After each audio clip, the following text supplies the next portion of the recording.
EDCTP is based on partnerships. The first partnership is to work together among the European member states to form a joint program, and also to work in partnerships with their counterparts in Africa, whereby they are equal in terms of putting up the ideas together and doing the activities together.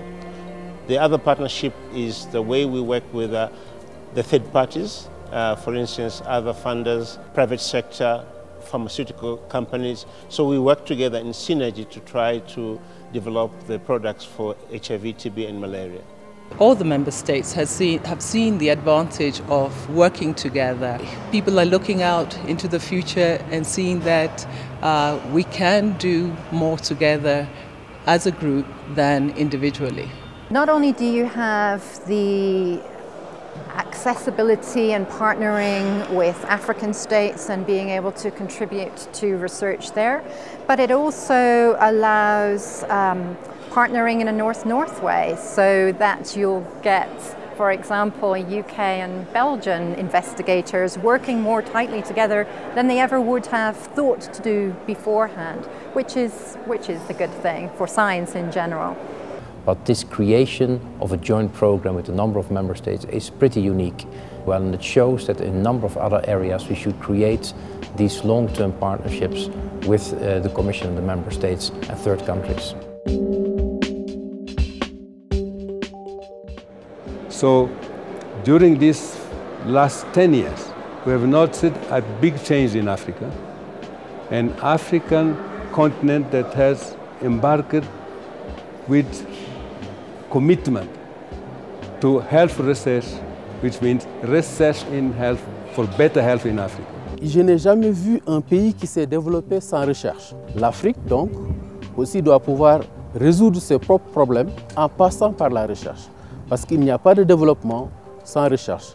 Development corporations and other development agencies have often missed the point that having a cadre of researchers who have the capacity to address the questions that are important for them, not somebody else's questions, it's absolutely essential. By EDCTP, it's a major funder of research in Africa. It really does prioritize African research and African researchers.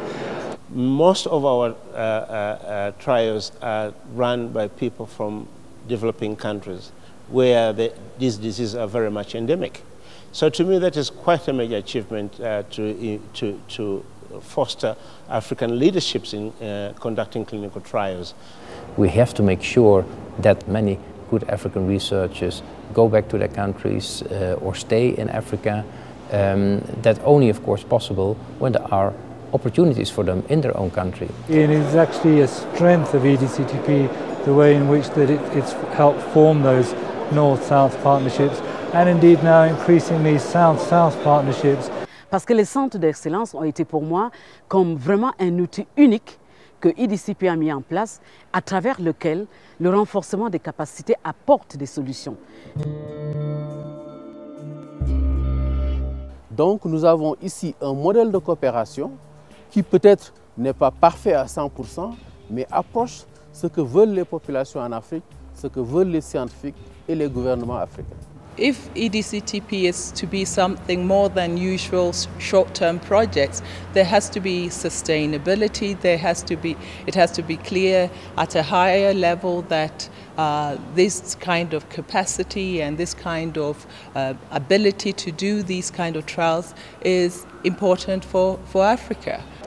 Having been myself in government, I learned a lot during this partnership. Alone we fail, but together we can win. The current member states are totally committed to a second EDCTP. So there are, I think, different motivations why European countries should not miss out on this opportunity. And I would strongly call upon those European countries which are not yet involved in EDCTP1 to join us and certainly be part of EDCTP2. The platform is there and it is ready to work with any partner interested in battling against the burden of disease and winning the battle.